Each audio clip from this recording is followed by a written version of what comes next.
Welcome to Mishaps and Miracles. I am your host, Jenny V, and today we have Jose. Thank you so much for being here.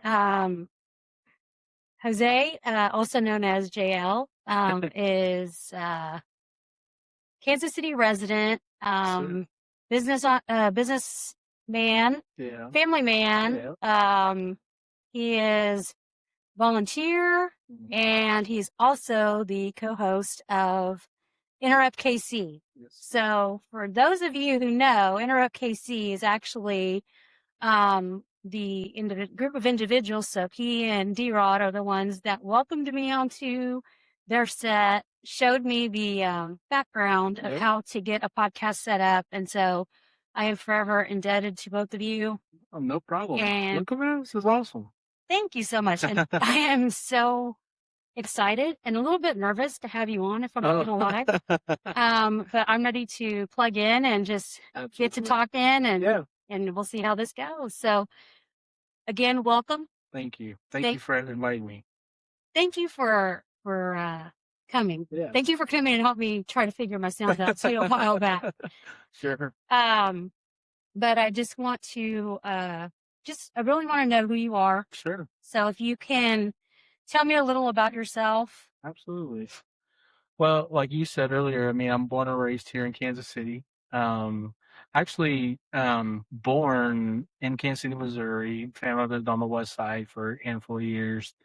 My mom's family's from the Westport area, 39th and Roanoke. And my dad's family's from the west side, Fairmount Street.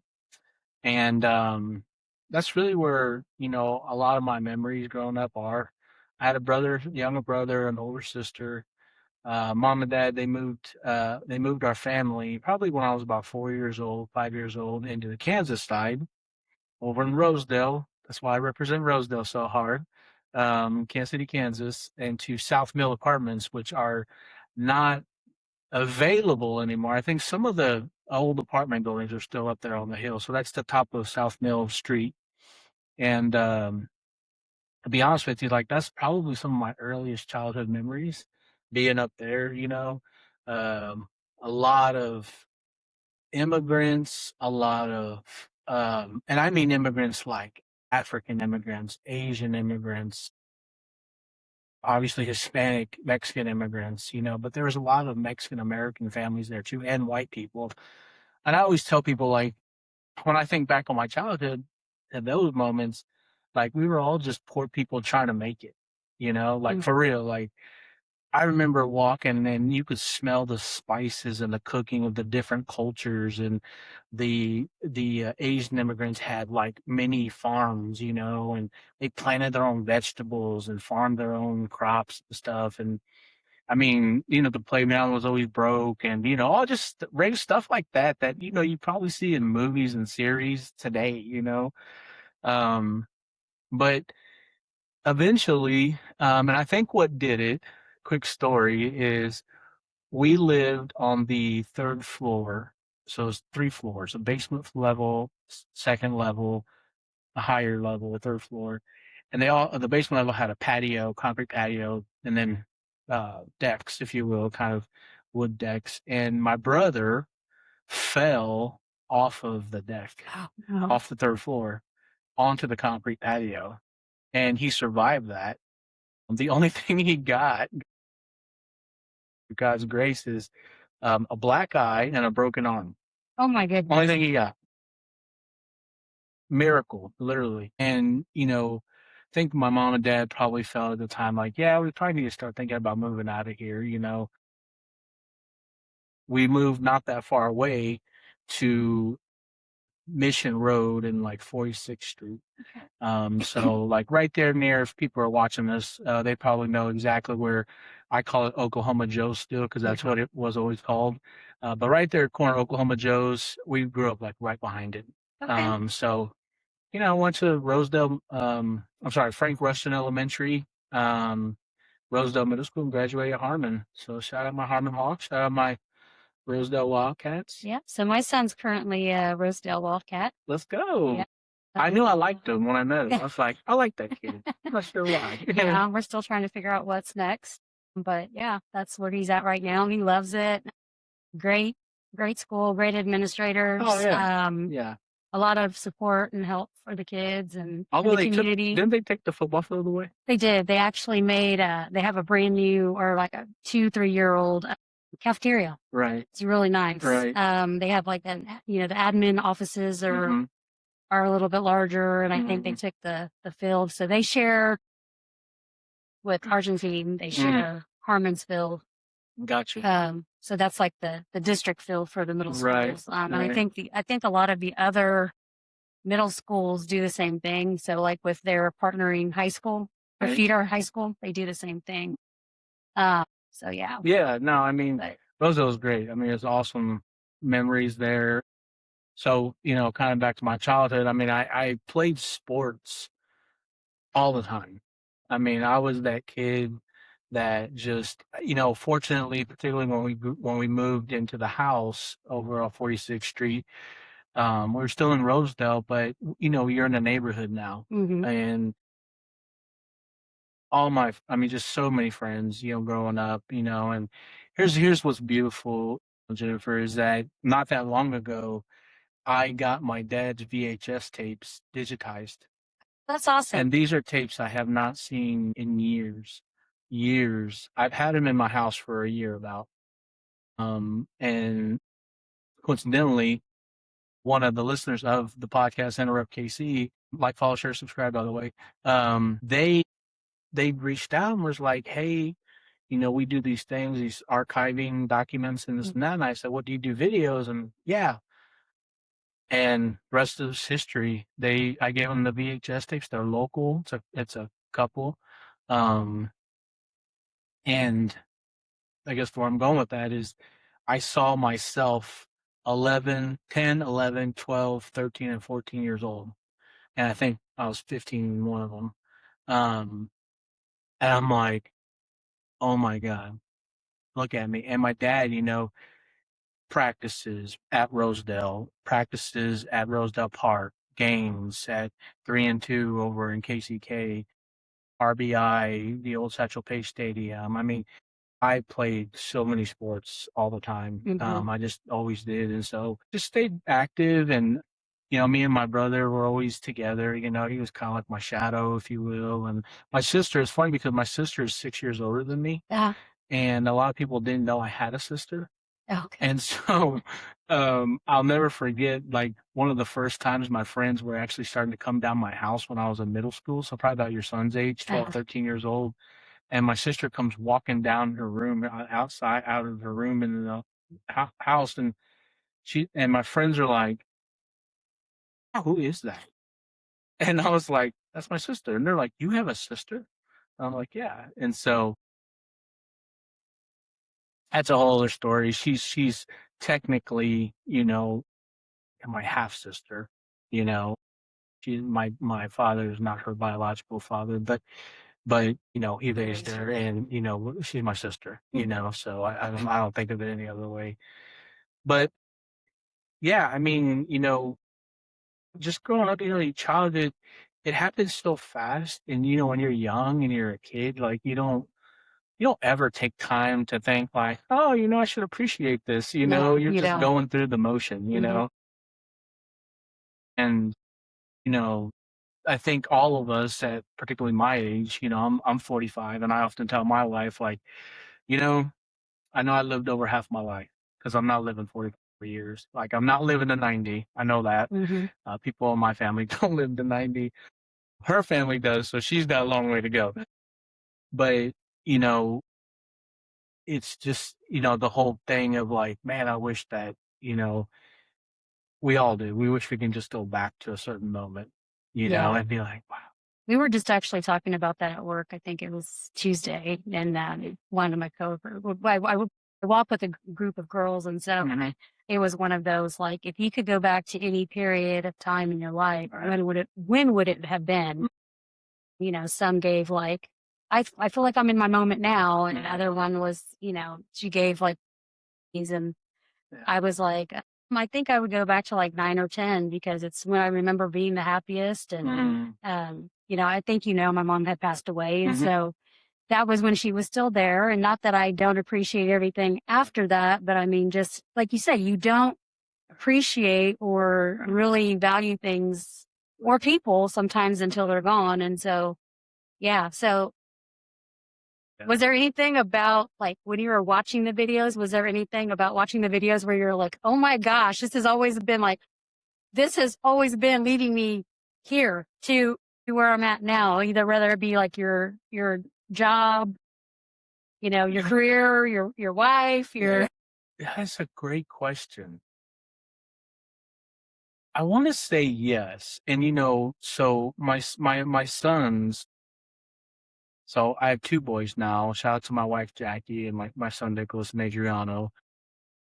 So my oldest son Nicholas was telling me, hey, when you were at that conference a couple weeks ago for work, Adriano, my son and my youngest son, he was texting me at like midnight and telling me he was watching some of the videos. I was like, oh, really? And he's like, yeah. And so he was saying like that my dad, while he was recording, would say things like, I know they're going to see this one day. I know this, that, right? And so I guess the answer to your question for me would be yes. And I will point right to my father. I think that when I watched those videos, he was so intentional about a timestamp. So like a good example, what I'm talking about is, so my birthday is December 25th. Well, that I always hated that growing up, but let me tell you something. Watching these tapes, I love it. And here's why. Because the video camera comes out for Christmas. So my dad's in video mode. So here's my birthday, 21st. And then here's Christmas, which is a huge, when I was growing up, we had huge Christmases. I had a big family. And my dad would be like, Mac. And Mac is short for my middle name, Macario. Not I'm the Mac, so I don't want people to read that the wrong way. But he would be like, hey, come here. And I'll come into the camera. And he's like, how old are you? And I would say, oh, I'm 12 or 14 or whatever, and I say, why? I literally am saying this to him in camera. Why? And he's like, well, because when you see this, you'll know how old you are. And you're like, wow, he like did that on purpose. And so, there's plenty of moments like that. There's moments where like, because I've watched almost every second of these videos, like I'm like watching them like a series from Taylor Sheridan, and I'm like hearing him talk about me, hearing him talk about my brother, hearing him talk about my sister, just strangers, like, oh, which one your son? Oh, that one right there, see him? Oh, that's your boy? Yeah, yeah. I'm really proud of him, da, da, da, and you're like, wow. Like watching it now, is your dad still with you?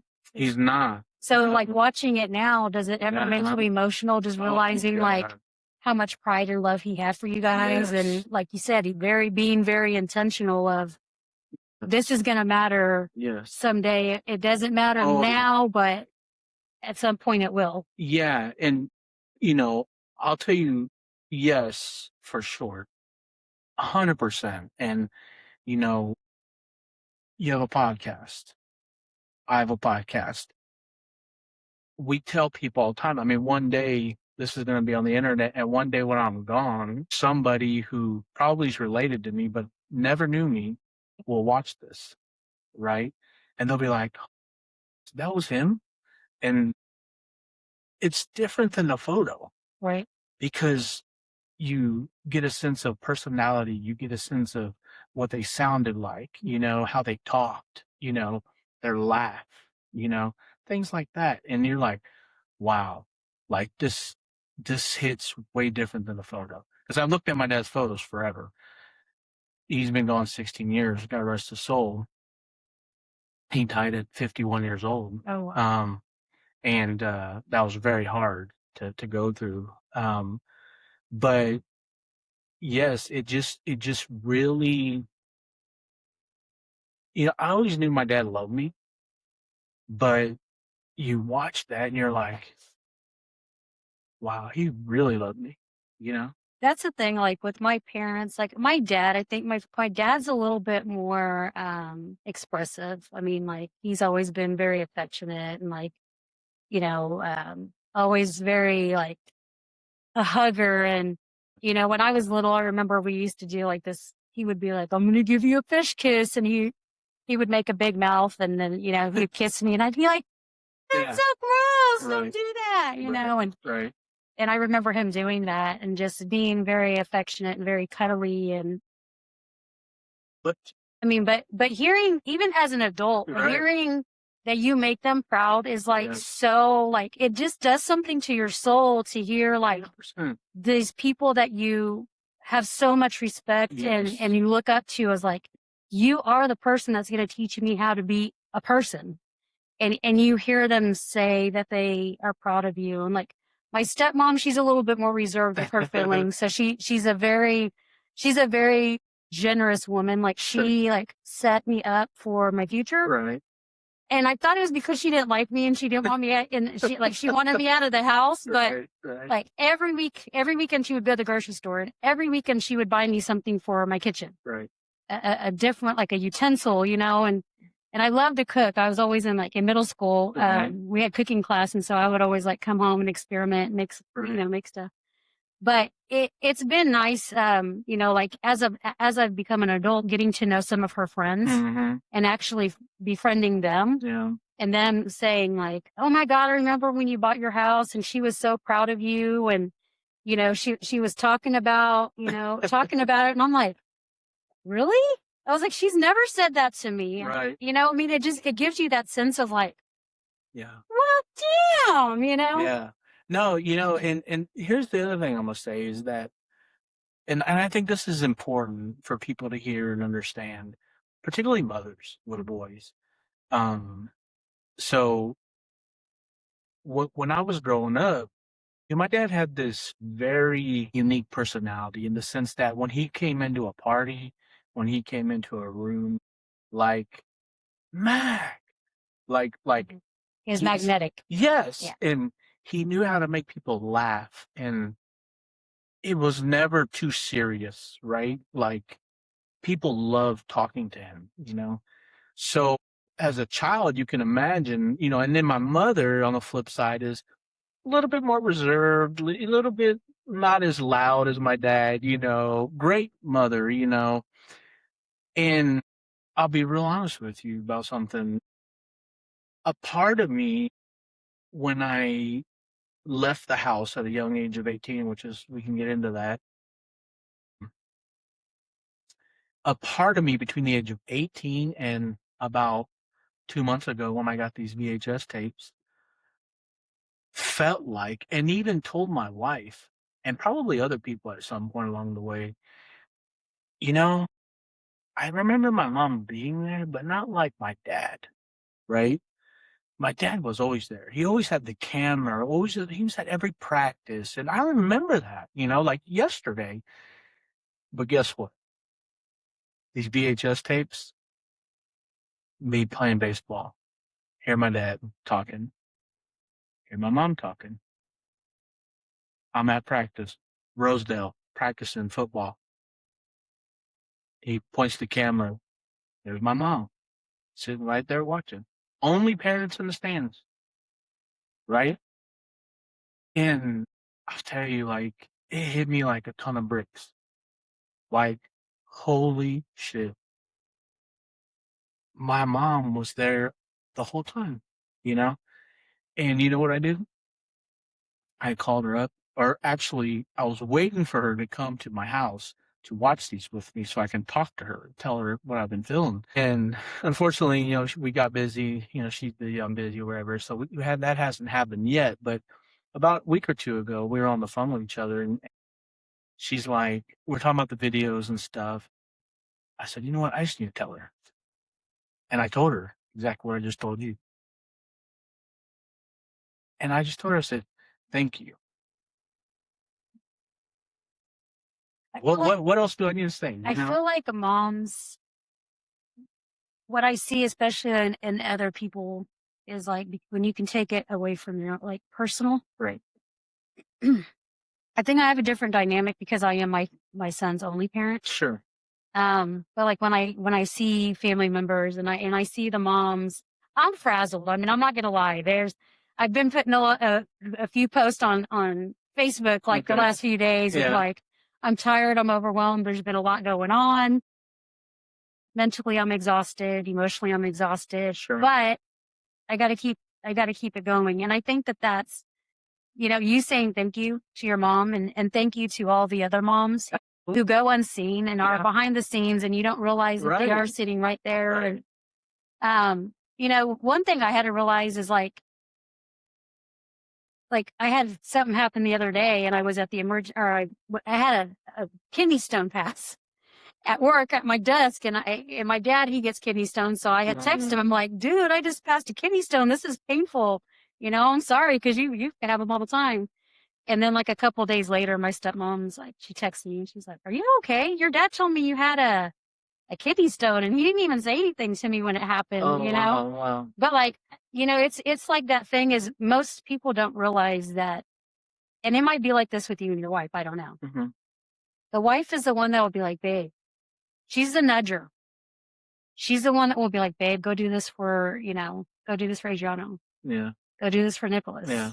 Babe, don't forget this. Yeah. Babe, don't forget that. And it's like, God, you're so freaking naggy, like, damn, but she's like the planner, Yeah. in her mind, she's planning and she's Right. coordinating. Right. Right. And so sometimes moms don't come off as warm and fuzzy.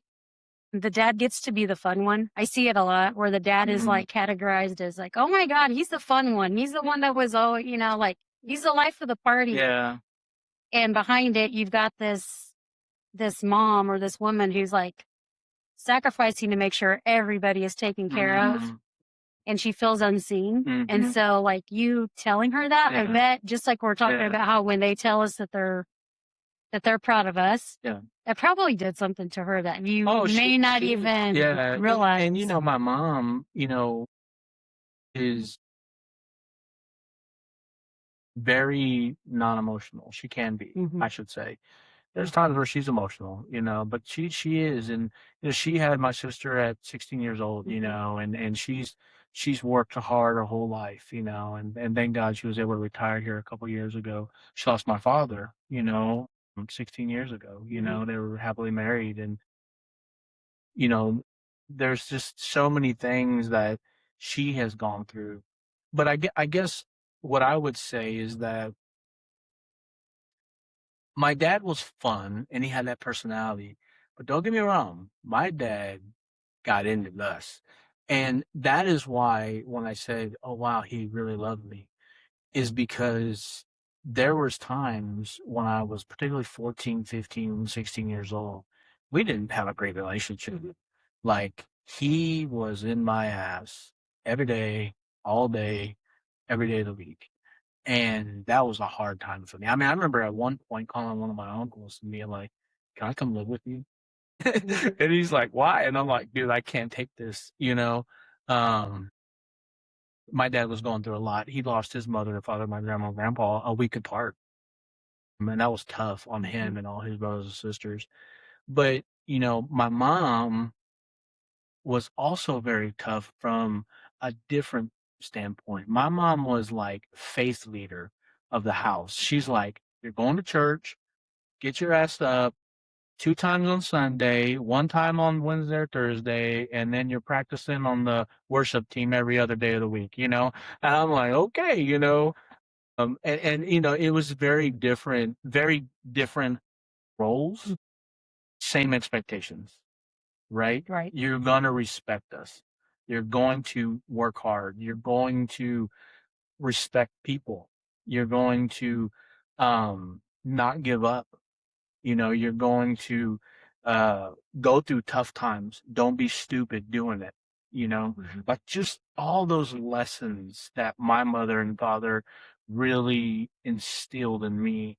And listen, I mean, and maybe my sister will watch this if she sees me on there.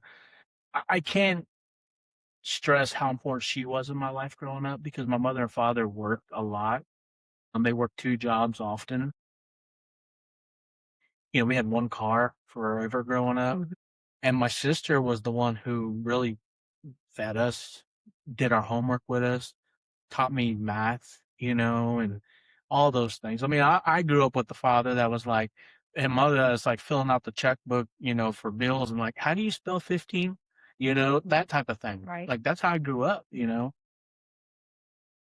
often tell people like, and people are going to take this the wrong way, but it's okay. Like, the whole first generation thing is really in right now. I'm first generation. They're first generation. Oh, stand up for the first generation. And I love that.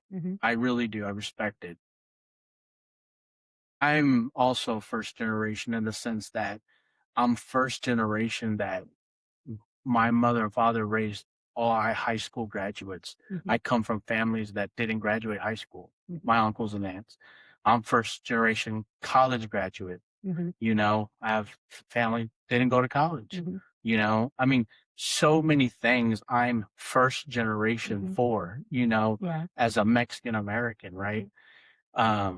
And so that's hard, when you kind of put all those little puzzle pieces together. But my mom and dad really taught me so many great values. Of course, faith. That's why, I want to wear my faith shirt because faith is a huge part of my life. Right. So.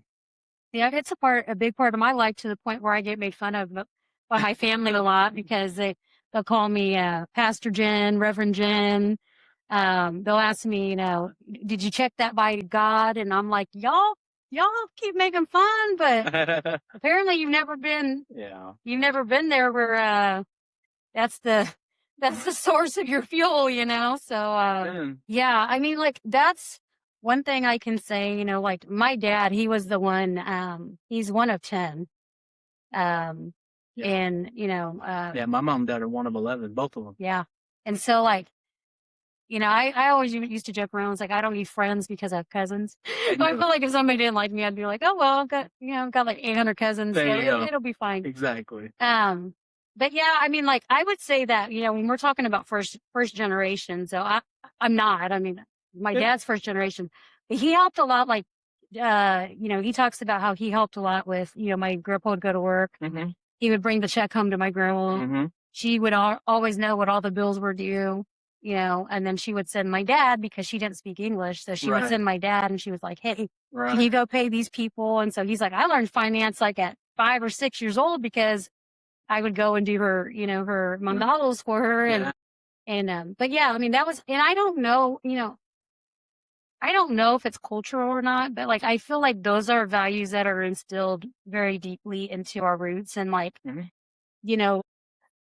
I did not grow up in a household where, I mean, like, there's a lot of people who grew up with parents who disciplined them physically. And I did not grow up in a household like that. I was like terrified of my parents. Like, I was afraid, like, my thing was getting grounded. Like, I'm a social person. So if you take away my freedom, like, sometimes I remember I'd be like, just hit me already, just hit me. Yeah. And my dad would be like, no, you're grounded. And my dad's very steady. My dad is a very steady person. And he'd be like, no, you're grounded. And, you're not gonna be able to talk on the phone and you can't see your friends. And I'd be like having a meltdown. I'm like, what? Well, I mean, listen, I grew up with both. But I think my parents learned early on that, hitting this kid is the best way to go because that's how he actually listens, I wasn't a troublemaker, I would say. My dad grew up with 6 brothers, and a hard father, who was from Mexico, Michoacan. So, and my grandpa was literally smaller than all his sons. And so he was hard on all of them. But I'll tell you what, hardworking dudes. I mean, hardworking. We rebuilt roofs in our family. We rebuilt houses, built houses. I mean, I remember being young and helping and carrying the roofing and the plywood and everything else. But they did it. They learned how to do it, And back to the VHS tapes, my dad just set up a tripod, just kind of like you have this camera here, and camera's just shooting our family eating a picnic, whole family. on the west side. And that's what it was, Mhm. right? And like to your point, those are values. Those are things that are deeply rooted in our community that I think is important for my children, their children, to not just understand and remember, but live by. Mhm. Because, when I look at people who struggle with things, Mhm. mental health, drugs, depression, alcohol, physical health, Mhm. just being too lazy about things. Um, a lot of it goes back to your values. What do you care about? Mhm. What do you care about? Um, and someone could easily be watching this and argue, well, you don't care about your health, you're a big guy. Yeah, that's true. But on the flip side, there's a lot of things I very, very care most deeply about Mhm. that I'm willing to die for and protect, Right.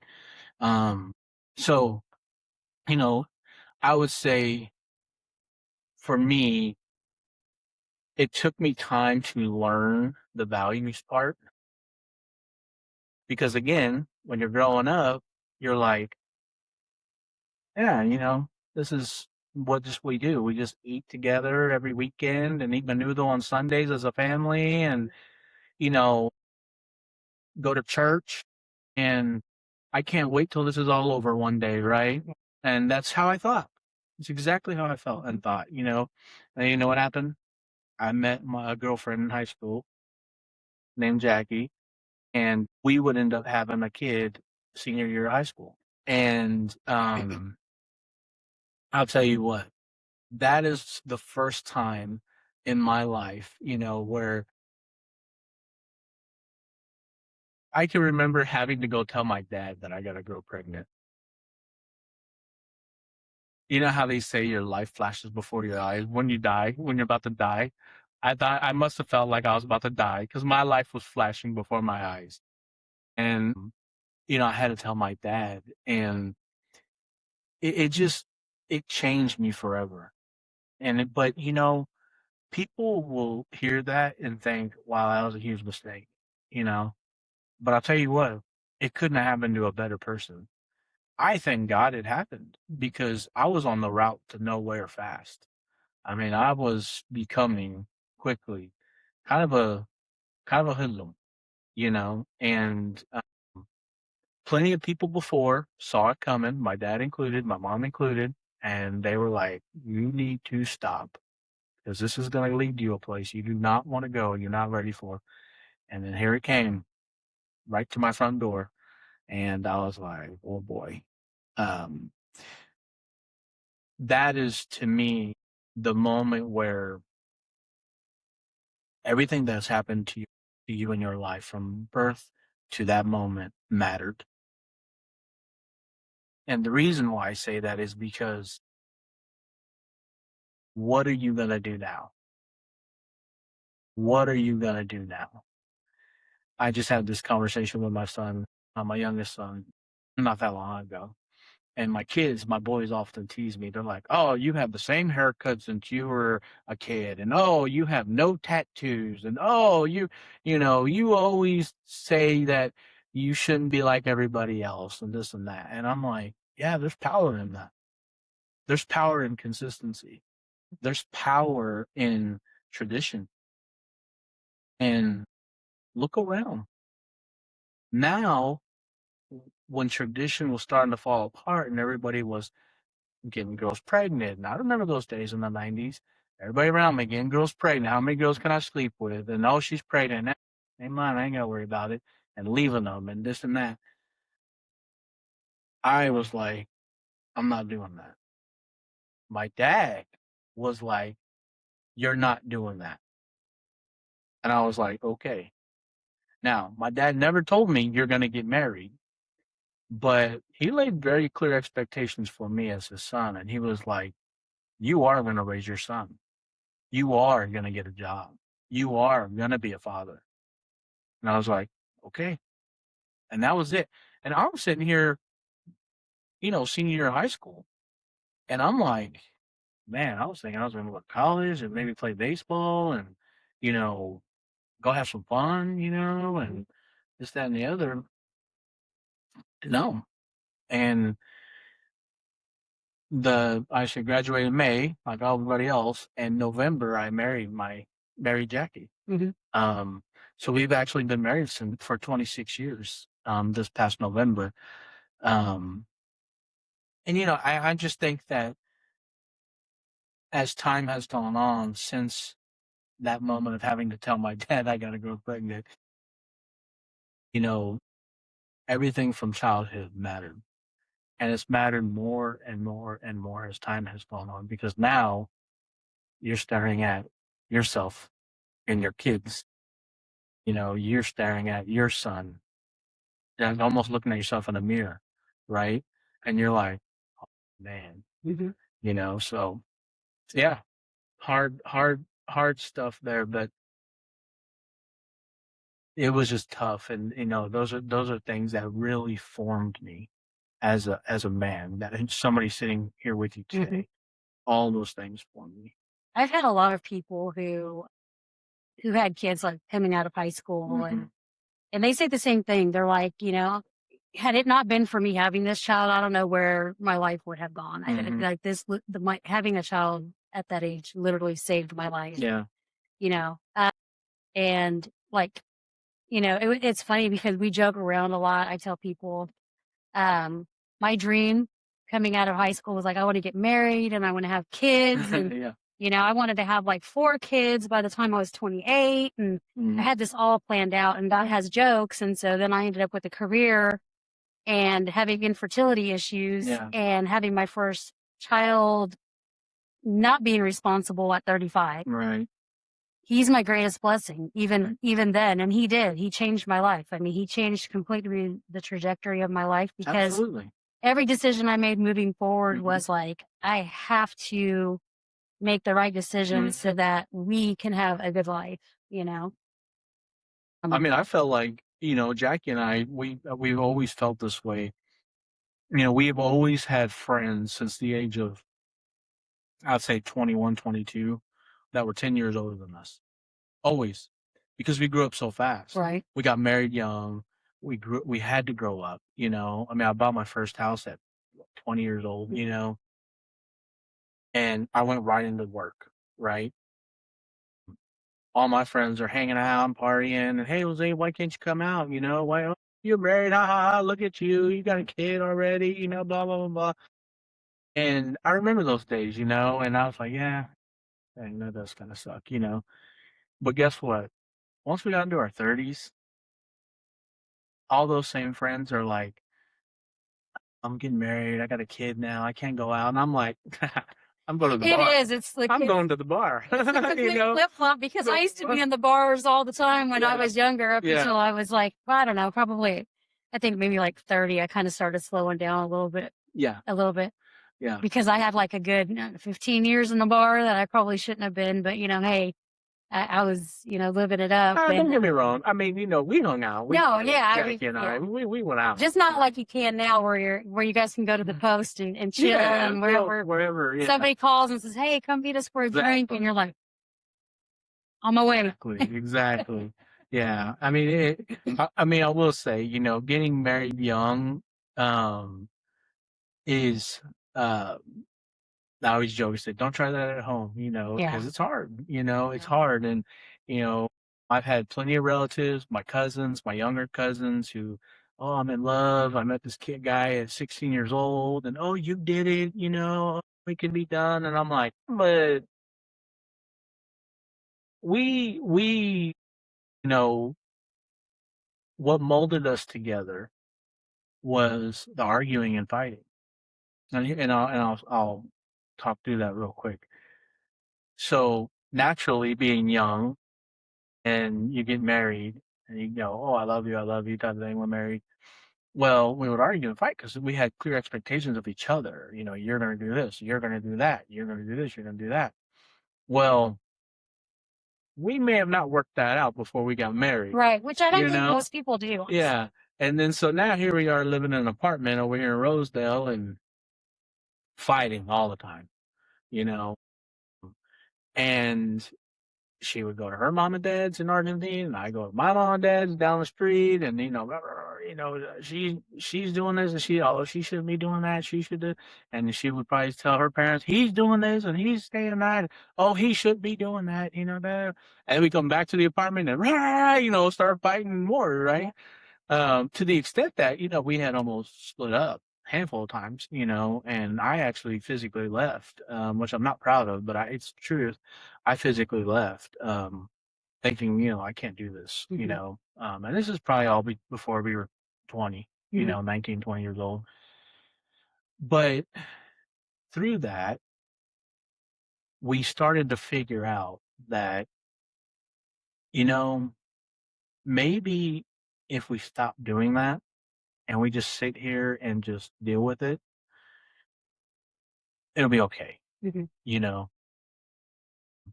And I thank my father for this. This is a great story, something I will always remember my father by. So I moved out of the apartment, and this probably was the third time I moved out. Had to be. And I'm there, I'm on the couch. I'm like, man, I'm gonna be single, and I don't have to listen to her no more. Wash dishes, my mom can do them now, just thinking all these things, And my dad comes home one day, and I'm probably watching TV, I think I was, and there's nobody else in the house, just me. And he comes home, he sits at the dining table, and he says, Matt, and I look up and he goes, come here. And I go and I say, he's like, sit down. I'm like, oh shit, this is about to get serious, because this is the serious dad, And he's like, what are you here for? And I'm like, well, because Dad, Jackie, she's just bickering at me, we fight and we just can't get along and, da da da da. And he says, yeah, and so what? And I'm like, I don't like it. I can't do that, And he's like,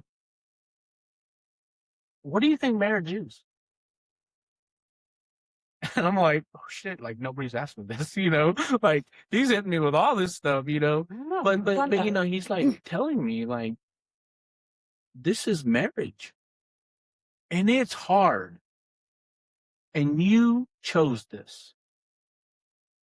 He's like, so grab your shit, go be married. Literally told me that.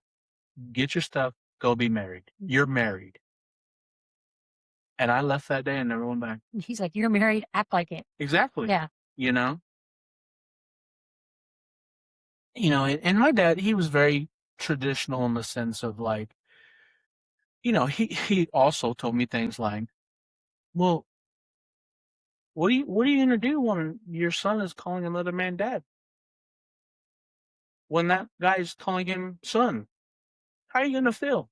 He was hitting me with hard stuff. I mean, it's real. Those are valid. Those are real things that men go through. I know men who go through those things. And I'm like, yeah, I don't want to hear that shit. I'm sitting there thinking that, like, yeah, I don't want to hear that, and it just, he knew how to talk to me to get me to understand that what I'm doing and thinking isn't right. And B, to get me to move in a way that he wanted me and felt that I should move, and I'm so grateful for him and for my mom, my whole family, just because those are the moments that make you. Well, I was going to say, let's talk about that. I think that especially in this generation, like the younger generation, they don't want to be told anything. They're so offended by everything, and I mean, I'm not going to lie. When I was younger, I was offended by everything as well. I mean, that's just kind of how it is when you're younger, but yeah. You look back and you're like, when people truly love you, they challenge you. Absolutely. The best in you, and they want you to see the best in you. And so sometimes they're going to push that button, because they want you to be your best self. And I mean, somebody who's willing to say those things, like I feel like that's very admirable of your father to say, how are you going to feel when you hear another man call your son dad? Yeah. Because that isn't something that I don't think that people clearly think that one through a lot of times. And here's the thing. Do you care about it? Yeah, it doesn't matter. Does it matter? Yeah. Because I could have easily looked at my dad and been like, don't care. I don't care.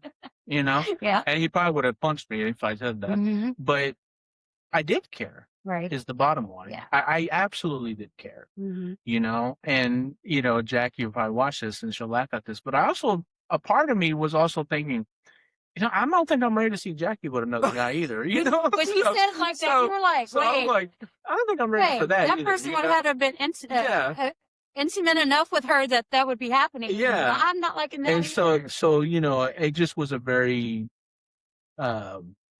clear emotion for me that I still had, love for Jackie. And I was not ready to experience that for my son, or with my son. But, to your point about the younger generation,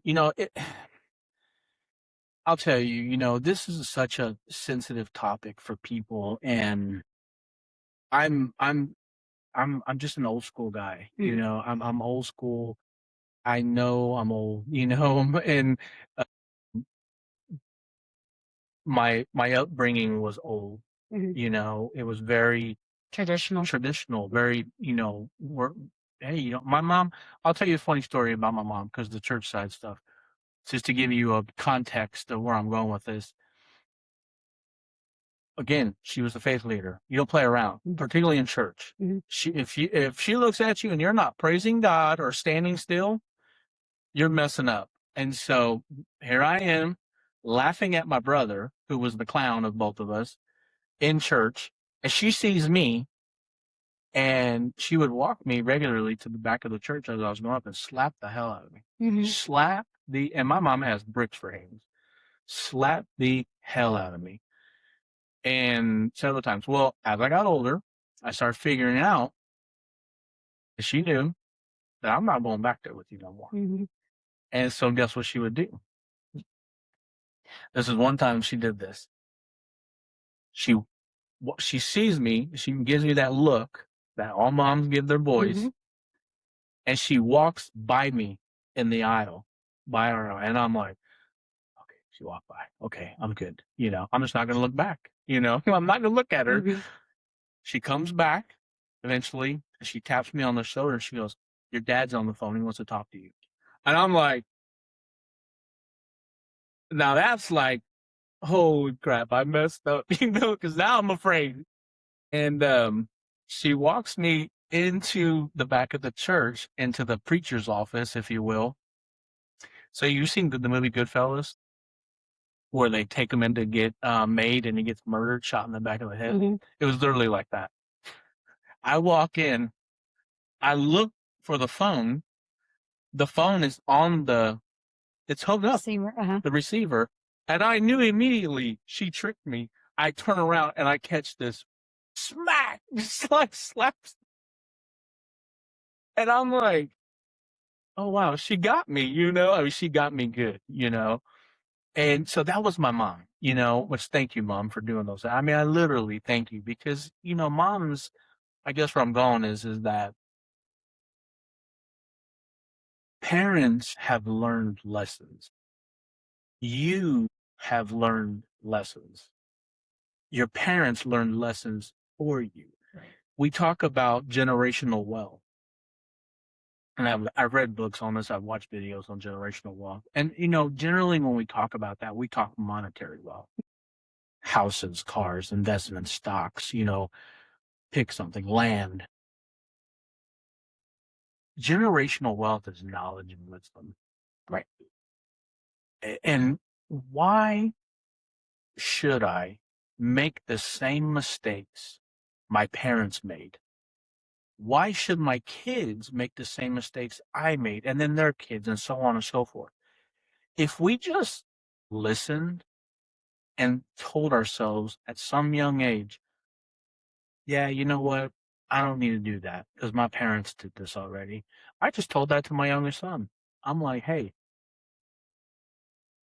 if you have a kid as a teenager, I will be so disappointed because I made that mistake for the rest of our generation. I did. My mom did it. I repeated it. You should never repeat this, nor your kids, right? Because guess what that does to you financially and forever? Changes you.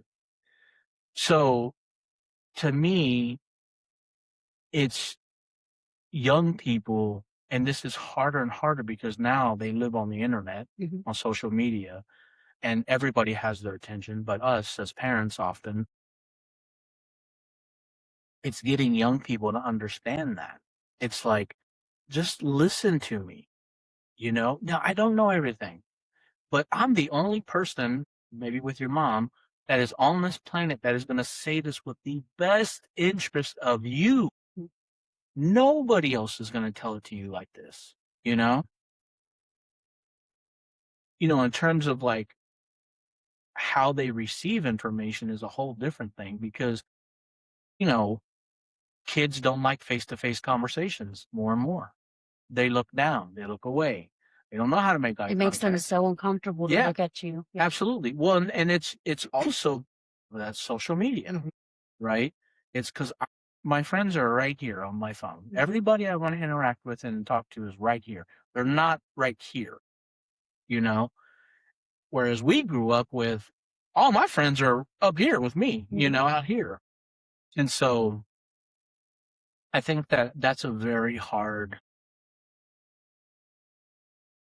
aspect of raising children nowadays is how do you connect with them? Now, there's a lot of ways to do it, and I'm not sitting here advocating for slapping the hell out of your kid and whipping them. And my dad whipped me so many times. I'm not advocating for that. What I am saying though is that timeouts and stand in the corner and what all those things are a softer approach, if you will, or even not doing anything because you don't want to be like your parents were, is not an approach for every kid. Yeah. It's not. So, I struggle with that. We deal with that in our house. So like I said, I don't hit my son. I also have a very strong hand.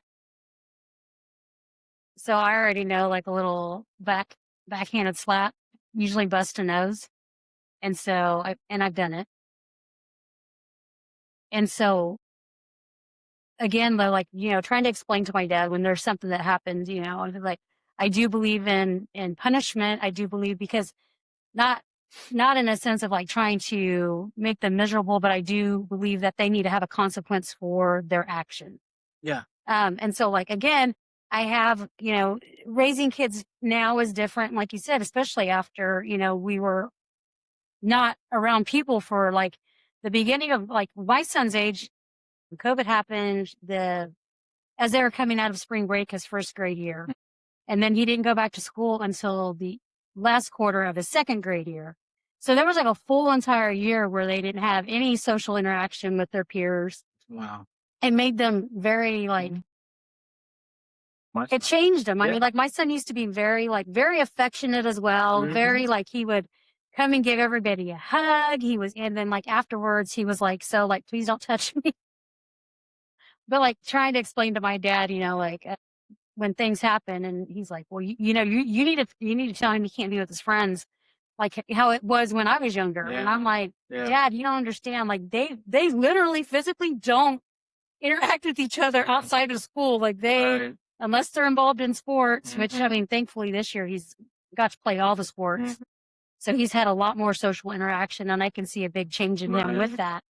But I'm like, yeah, his punishment is to take the phone away. I mean, you see us at breakfast all the time. Yeah. And so I go with my dad and my uncle and they're hard on him and he's like, he's always like, they're always picking on me. And I'm like, they love you. They love you. And we come from a very, very strong male family and they're good men. Like I have this conversation with women all the time. It's like, I have a lot of friends who hate men because of their upbringing. And I said, I don't have that lived experience. The men in my family are great men. As a matter of fact, when they've gotten divorced, the men are actually the ones that get the kids, not the woman. Right. Which is is rare. I mean, that's not the way it happens. But like you said, in like our generational wealth, like we come from an old family. Right. So like my grandpa was like 55 when he had my dad. My dad, I think, was like 21 and 26, right. 25 when my brother and I were born. Okay. I'm 35. I was 35 when I had my first kid. Well, and so like, and so, you know, my son's always like, I wish you were a young mom. You're so Gen X. You're so, and I'm like, I don't give a shit. Yeah. But his friends always want to be over here. His friends always want to be with me. Yeah. And I've had family members growing up and they're like, you're so mean. And I'm like, then why are you here? Like I would always tell them, like, why do you want to be with me if I'm mean?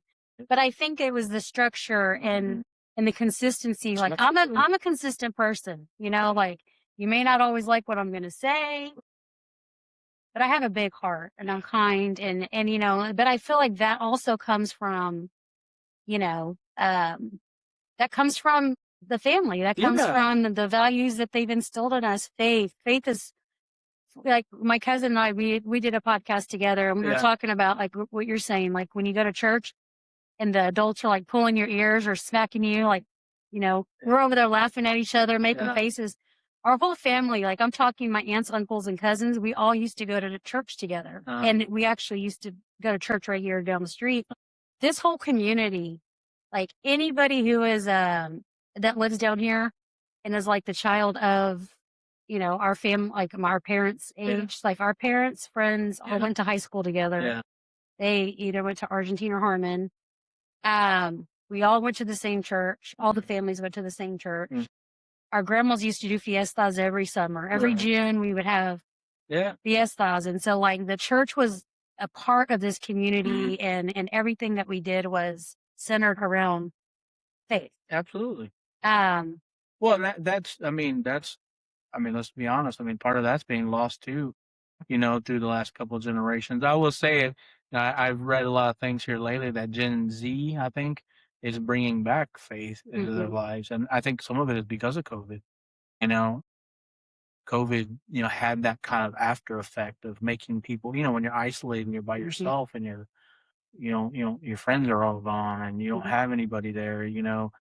As people of faith, you know, we believe God's always there. Yeah. And I'm happy to see things like that, you know, where, you know, faith is becoming as the Gen Z the generation is kind of bringing faith back into society. So, you know, I think the thing you said about men, you know, so this was a very interesting dynamic that I didn't realize until later on in life. Probably, you know, in my 20s, middle, late 20s. I always knew that in my dad's family it was very masculine, very male dominant. I mean, my grandpa, my uncles all sat at the table, and the females, the wives, fed the men, you know, and the sisters if they weren't there, you know. But you know what's interesting is that it was never a stated thing. Why? Because love.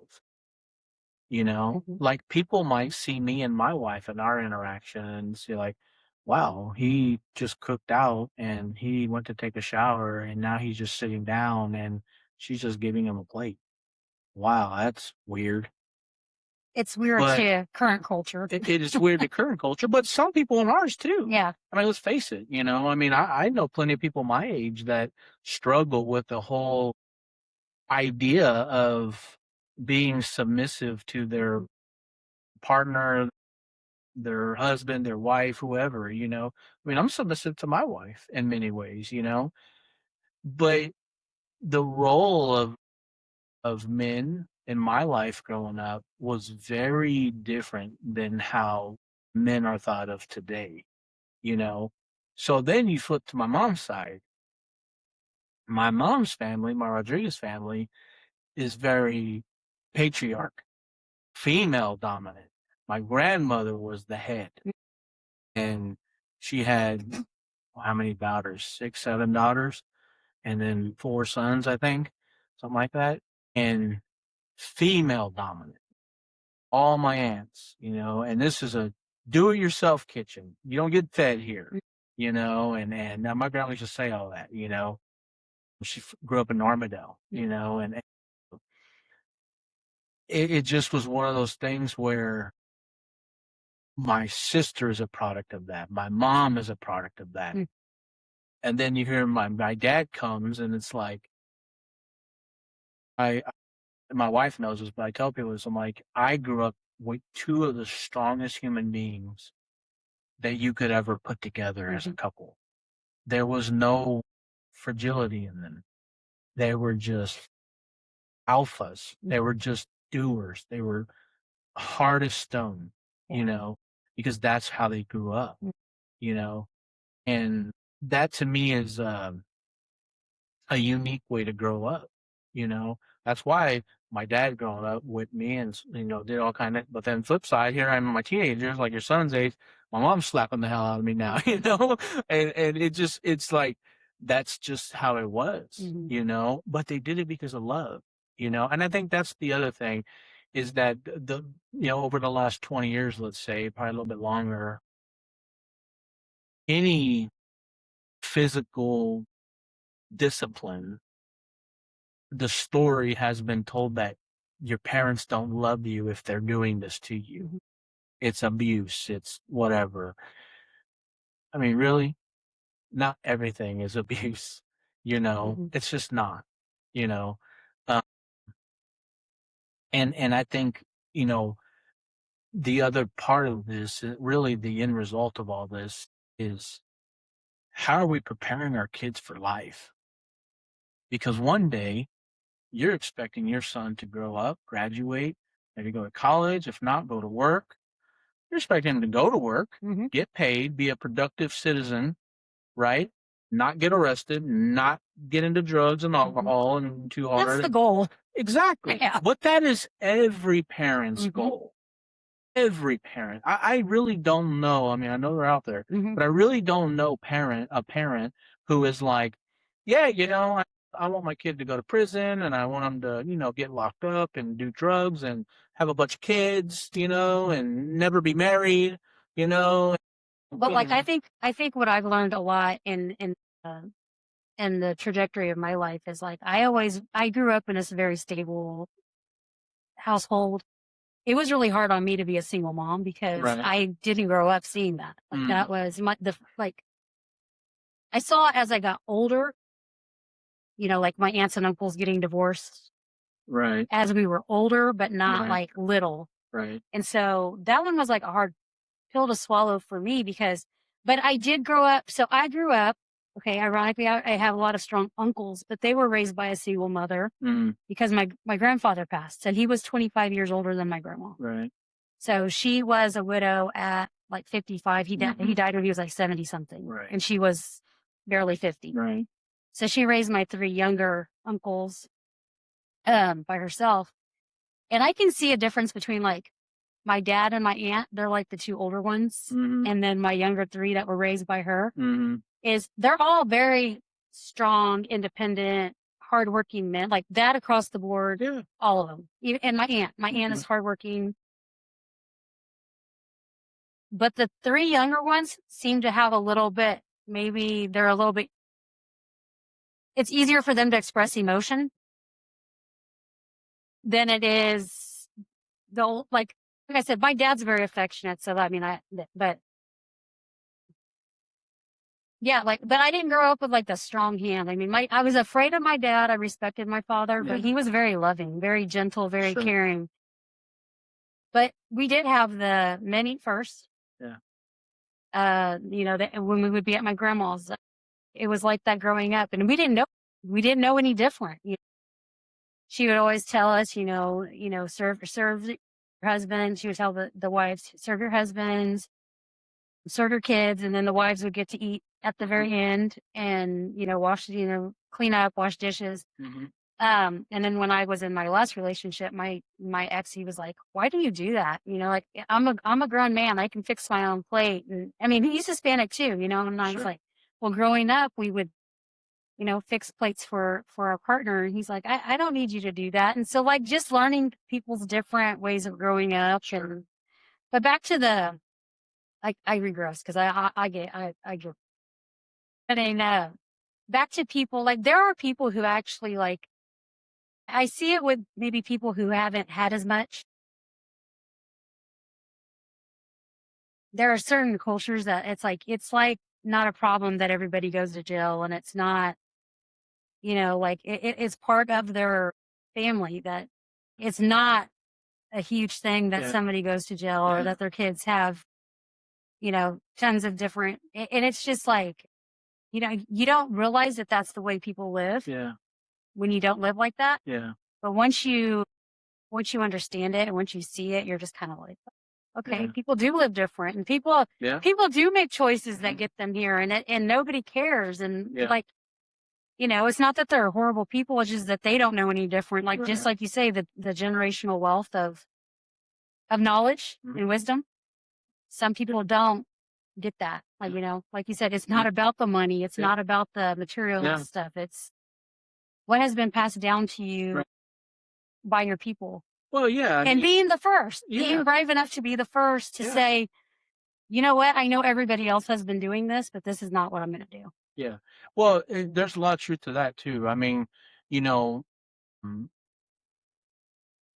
real quick, I mean, I know people will probably hear that and say, "Oh my God, I could never be with a man like that. I gotta feed him. I gotta do." Well, first of all, you don't got to. I'm happy to get up and Right. get my own shit. Yeah.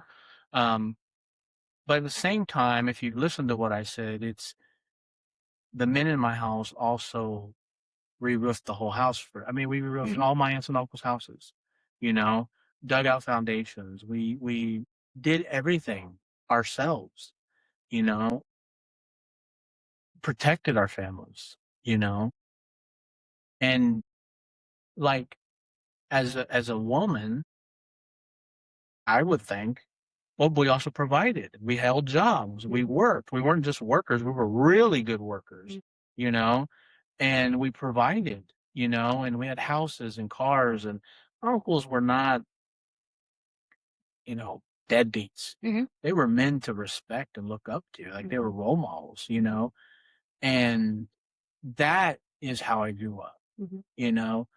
I don't get me wrong. I mean, I see the flip side of that where in certain families and cultures where it's like, yeah, I do expect her to do this and that for me while I go and not do anything, Right. And that's just not me, that's not how I grew up. And I'm so thankful that my wife, who didn't grow up that way, proud Argentine girl she is, she grew up in a very female dominant house.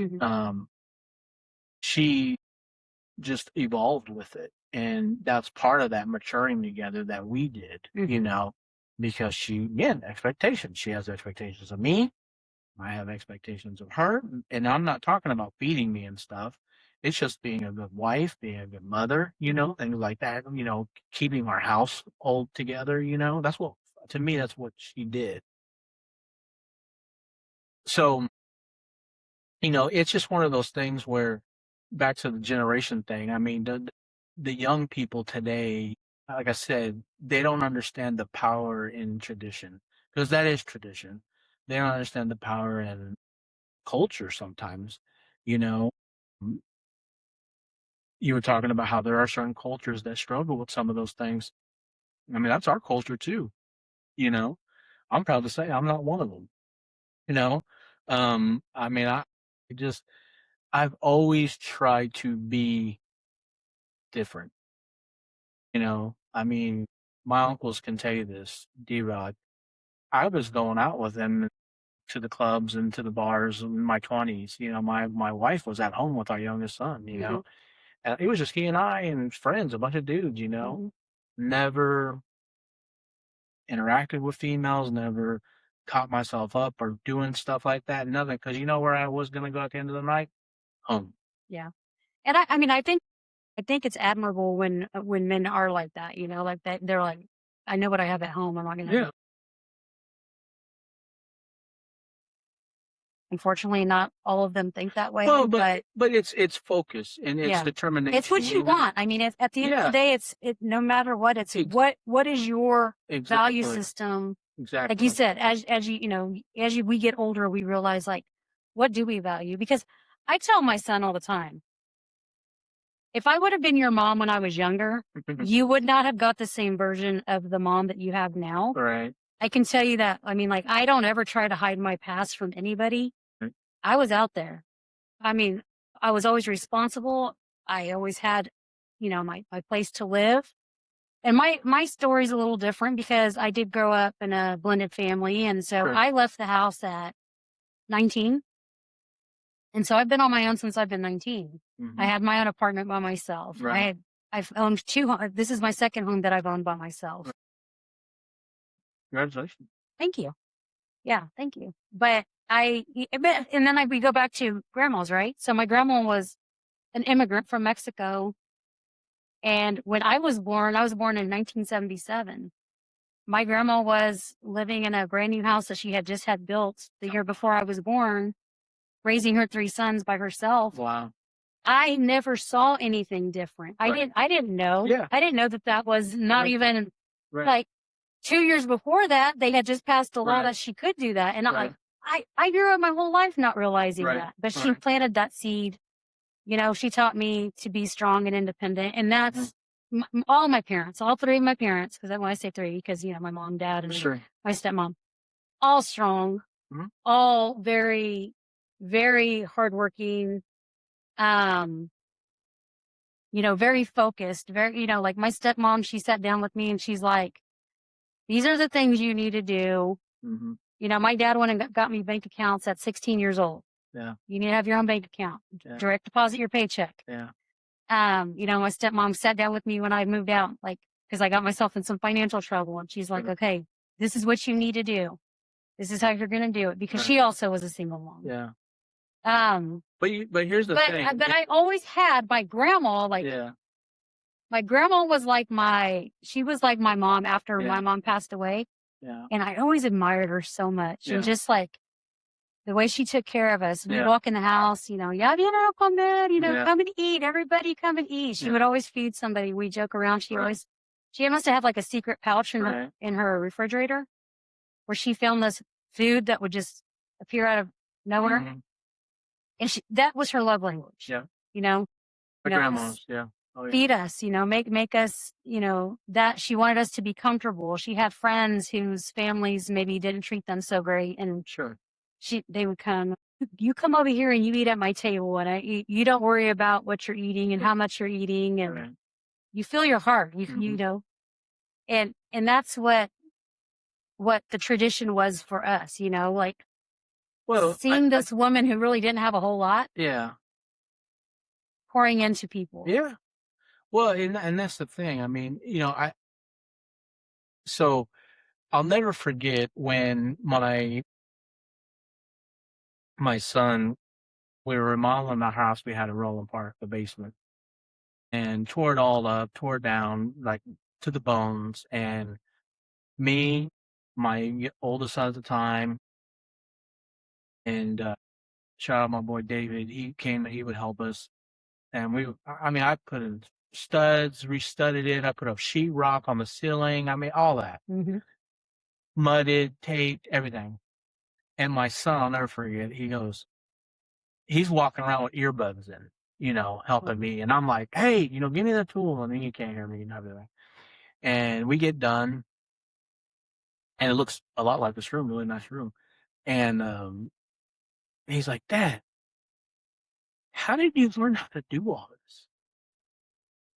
And I go, I listened. And he's like, looks at me with this puzzled face, like, what? And I'm like, I listened. You listened. I listened. Are our kids listening? Will they listen? It's like I said earlier, we're giving them advice. We're giving them lessons. We're giving them our culture, our love, our traditions. Your grandma did that to you, your dad and everybody, your mom, your stepmom. Are you listening?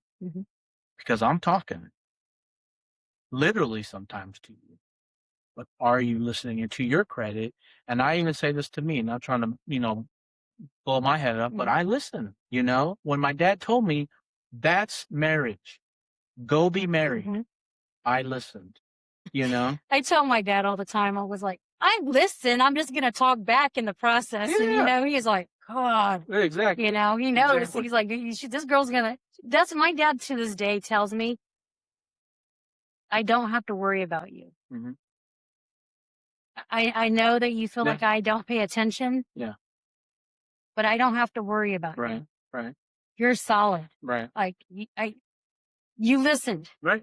Exactly. But and I tell both my parents now, and I joke around, and I was like, man, life really is the circle of life, isn't it? It is. 100%. I was like, because I was like, I never thought I would ever hear 100%. your words coming out of my mouth. Yeah.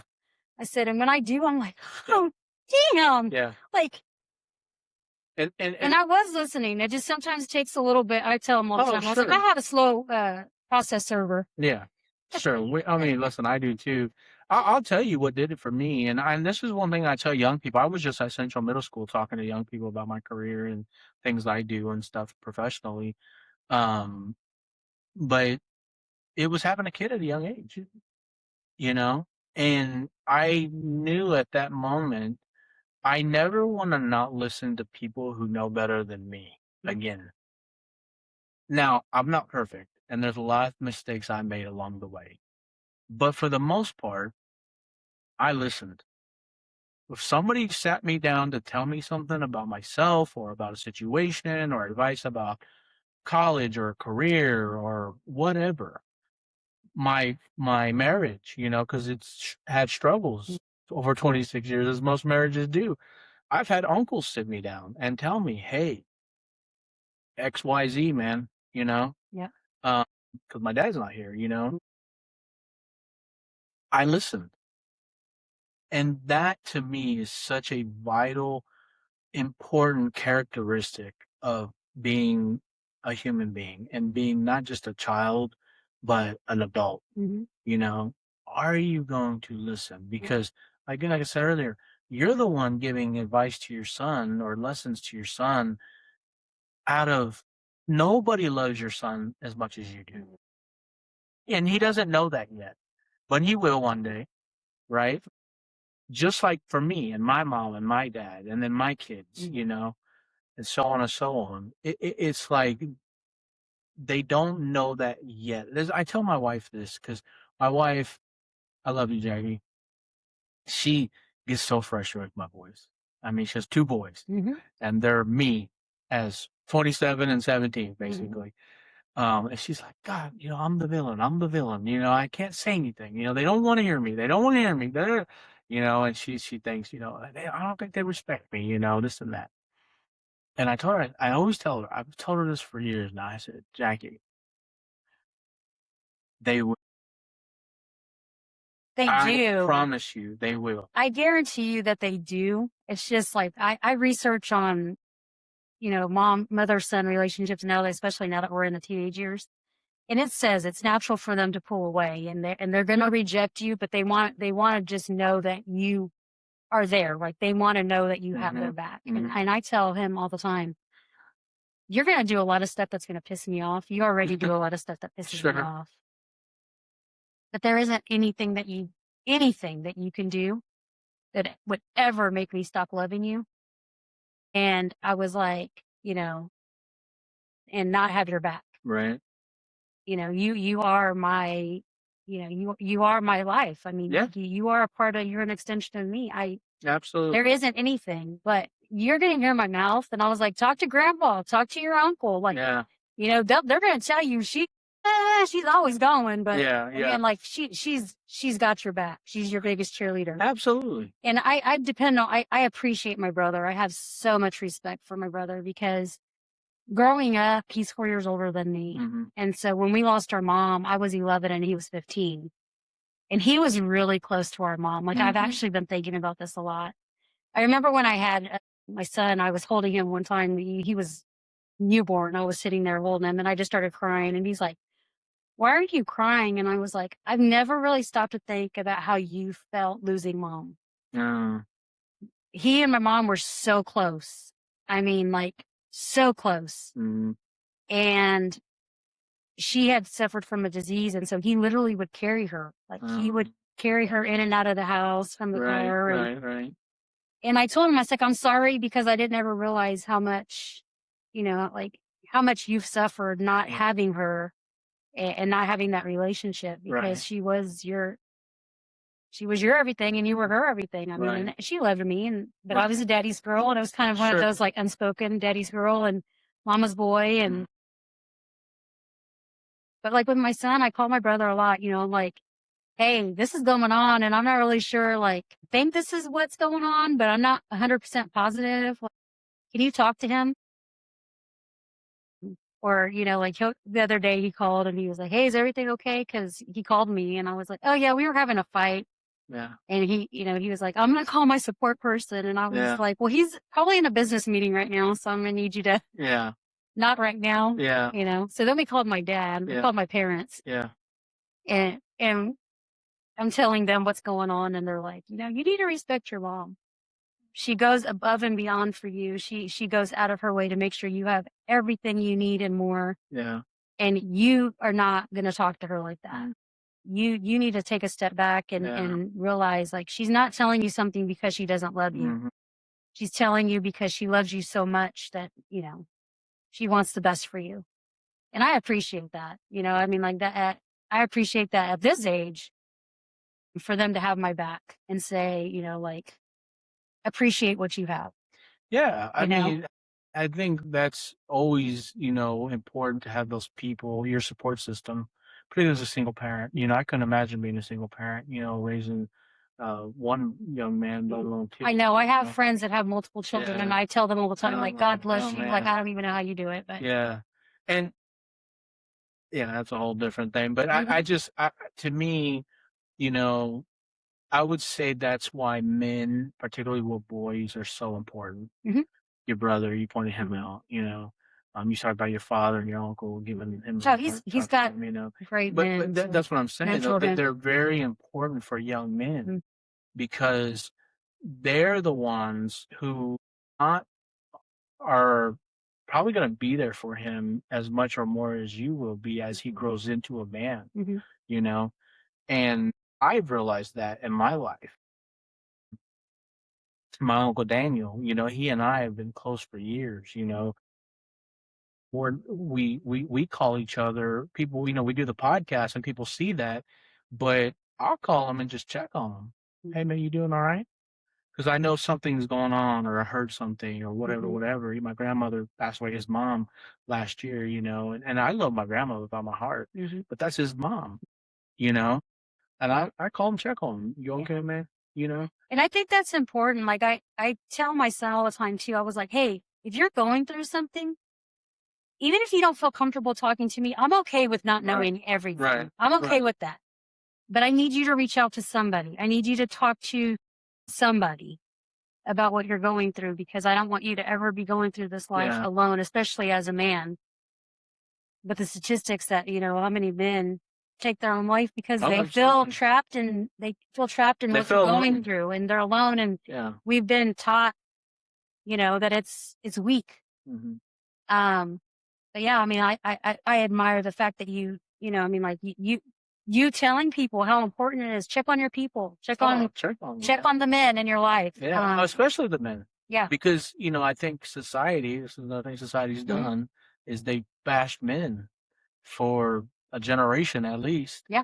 They've really bashed men, and men are, kind of some of the things I talked about. We shouldn't be submissive to them. We shouldn't be this to them. We shouldn't be that to them. And I love the social media clips of whenever they take, particularly females on a podcast, is when I see them. Somebody will take a female on a podcast clip saying, what do we need men for? Yeah. And it'll go through all the things that men do. Like, and I'm not talking about like, taking care of their kids. I'm talking about like built roads, built highways, built water systems, and don't get me wrong, we need women too.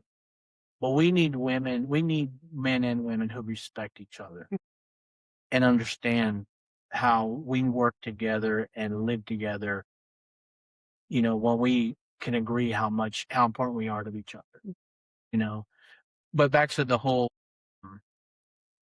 with men in the family. I mean, that to me is such an important thing for your son and my son. And I will tell you, if there is one thing that I can look back on my life up to now and say, I'm a little disappointed in this, is the fact that I really have never had that man outside of me that has truly been there for my boys all the time.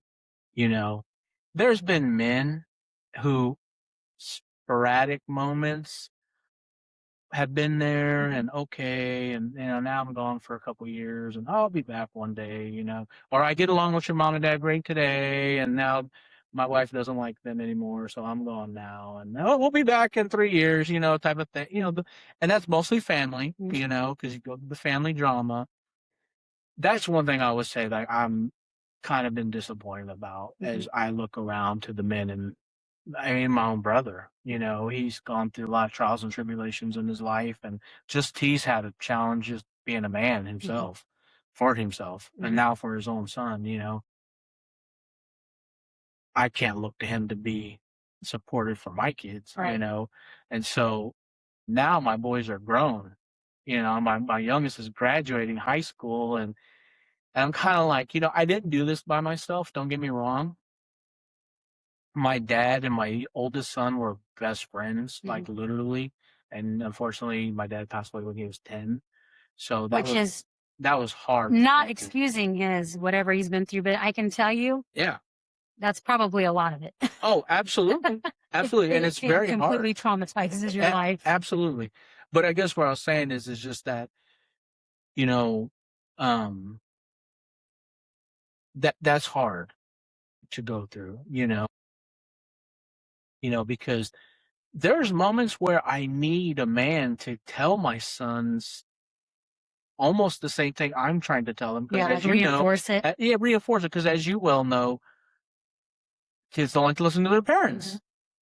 They want to listen to maybe somebody else, or they will. And I've always just been like, oh, God, please somebody help me, And I've also called some of them from time to time and said, hey, man, it'd be really great if you could just like connect with my son or take him out and this, and, just never, nothing ever really lasting, Yeah. And so that's unfortunate. That's the thing that I make a lot of intentional decisions, which may make me look like a bitch to people because I don't let people come in and out of my son's life. Like he's already had enough of that. Yeah. And, I've seen how hard that is. And so I'm like, you show me one time, like if you tell him you're going to do something, especially if you say it to him, right, and you let him down or you show up, you're not going to get another chance. Yeah. You may make the suggestion and I'm going to tell you no, because I have to be responsible for protecting his well-being, and he needs consistency in his life. He needs consistent people in his life. And well, what I've learned though, Jennifer, is that you can do that, but your son's about to start hitting an age where he's going to do it whether you want. Oh, well, yeah. I mean, right? So like, he's with certain people you probably prefer he doesn't, because you're like, oh, they've already shown me they're kind of sideways about things, Well, yeah. I mean, there's things that I tell him, I'm not going to keep you from anybody. Right. I'm not going to keep you from anyone. I mean, he's never, ever known his dad, his biological father. Okay. And I told him, if there's ever a point where you want to reach out to him and you want to know him, I'm not going to keep you from doing that. Right. I just don't want you to be disappointed. But if that's what you have to do to see it for yourself. Yeah.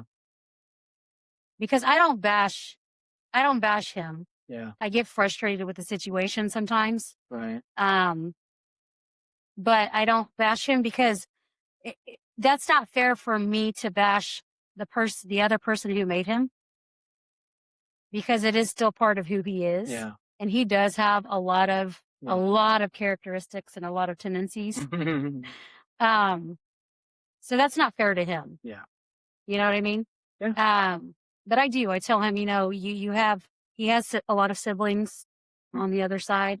He is my only, but he does have siblings out there.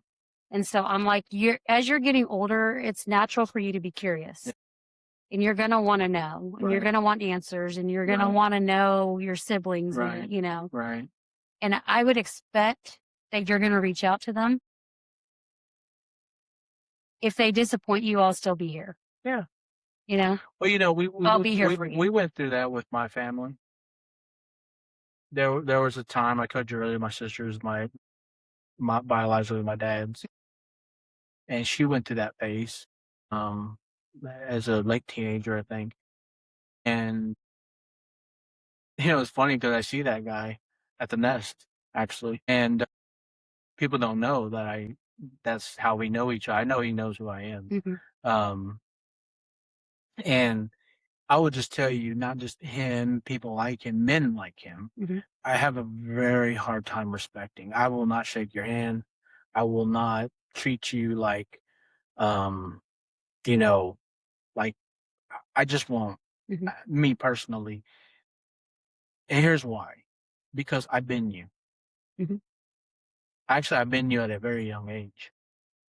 And you know what I did? I took to my responsibility like a man.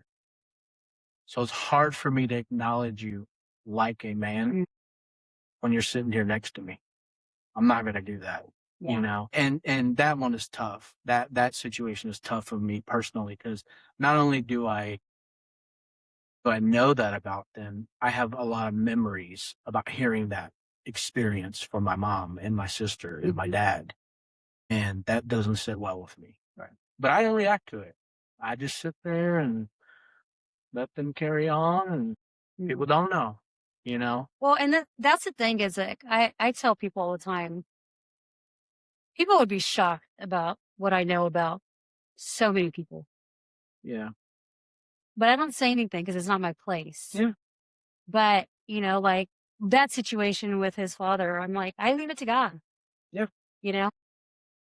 I remember when I had him, and when I had him, he was a NICU baby. And so I was there in the hospital and highly emotional, I'm sure for many different reasons. But I remember praying, and like, you know, I believe that I have a dialect relationship with, with the, you know, with the Lord. And I just remember him saying, you just be the best mom you can be, and I'll handle bringing the right men into his life and making sure that he has what he needs. Mm-hmm. You know, I'll be his father. I'll take care of the fatherless. I'll be his father, but I will make sure that there are resources that are always available for him. And I can't even tell you, like, I don't know if you follow me on Facebook, but like, I'm always like talking about how, like, I'm like, thank you, Lord. Thank you, Lord. Yeah. I mean, I can't even tell you how many times that people have come in clutch, strangers have come in clutch and like, hey, I want to help your son. Hey, I want to do this for your son. Right. I want to do this for you guys. Yeah. You know, I want to help you. And I'm just like, you have not failed me. You have not lied. You have not gone back on that word that you told me when I was holding that baby. Right. That, you know, I will sustain you. I will figure out how to make this happen for you. Right. And, you know, like starting the podcast, you know, like my son has big dreams. I don't like to tell everybody what his big dream is because, you know, it's his dream. And I tell him all the time, like we level set, you know, I'm like, okay, so this is what you said your dream was. Are you hanging out with people who are going to help you get closer to that dream? Or are you hanging out with people that are going to take you away from that dream? Yeah. You know, and so that's kind of the way I approach the people he associates with. It's like, are they getting you to, are they getting you there? Or are they going to get you back here? Right. You know? Right. But yeah, I mean, like, you know, it's scary. It's scary raising kids. It's scary. Well, it's going to get scarier too. Yeah. And unfortunately. yeah. I mean, you know, my mom and dad, I remember my dad especially, he would always tell me, you know, I don't think I ever wanted to have children. I don't think I ever wanted to have children because I saw the world changing when I was growing up. And I was just like, God, I don't want to bring my kids into this world, any kid. And we had 2 boys. My mom, oh my God, my mom was a hot rod. I mean, I look at photos of my mom and dad and I'm like, how did this happen again? I'm like, Jesus, man, my mom was a beauty queen. But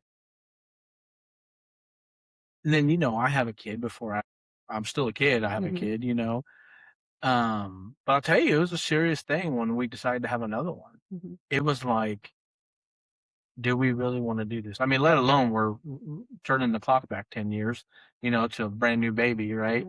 And thank God we did, because I couldn't imagine my life without Adriano. But I remember thinking like, man, because this is when social media started coming. This is 2007, 2008. Mm-hmm. So Facebook's around, Twitter's around, everything's around now. Mm-hmm.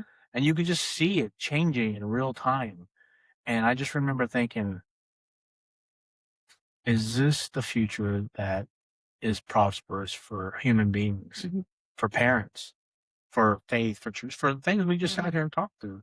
Is this a future that is prosperous for all these things? Mm-hmm. I don't know. I'm struggling to see it. And then now you fast forward, that was from 2008, fast forward, 17 years, and look what's happened. Mm-hmm.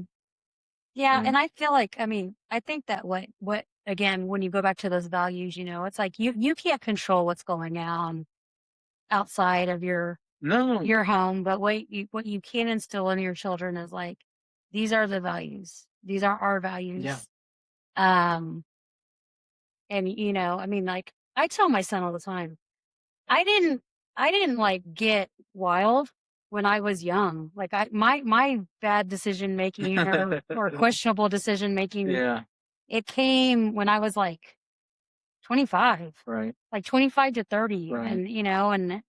And but it is my mishap and miracle. So I was very in love with somebody who ended up getting incarcerated, and he got saved while he was incarcerated, and I got saved while he was incarcerated. Wow. And so it ended up being a blessing in disguise, but like I'm sure for my parents it was horrible Yeah. to experience, because like, what the hell? We did not raise her, and she's gone her whole life. And I would even talk to his mom, and his mom would even say like, he wasn't like this until like now. Like Right. we made it past 21, 22, and Right. then boom, So I tell my son, I try to be as honest with him as I can, and I'm just like, the people you choose, your friends are going to make or break you. Mm-hmm. And my parents used to say things like that to us, but like, they would be like, birds of a feather flock together. What the hell does that mean? Mm-hmm. Say it, and I'm like one of those people, like, say it in words I actually Yeah. understand. I don't know what you're like, birds, Yeah. whatever, like, but are you an eagle or are you a, Yeah. a bottom pigeon, like, I mean, like, so yeah, I just think that, Yeah.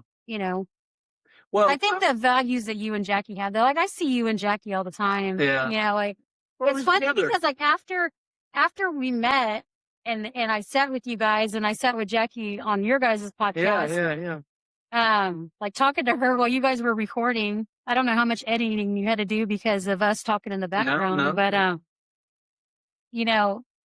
I see you guys all the time now. Like it is funny. We see each other at the breakfast place. We see each other we probably at the bar. did before, but it's like till you know each other, you're like, oh, okay. Yeah. You know what I mean? That's how it happened. I don't ever see you guys not together. I mean, I'm sure there's probably, I think maybe like the times you've been here is the only time I've ever seen you guys not together, And I think a part of her probably wanted to come. I thought she would. I was like, I thought for sure. I think a part of her probably wanted to come, but so one thing I want to say real quick, because it's on top of my mind, I want to make sure I say it before we end here. What are we preparing our kids for? The wolves. Because once our parents, using the bird analogy, once they leave the nest, the hawks are out there.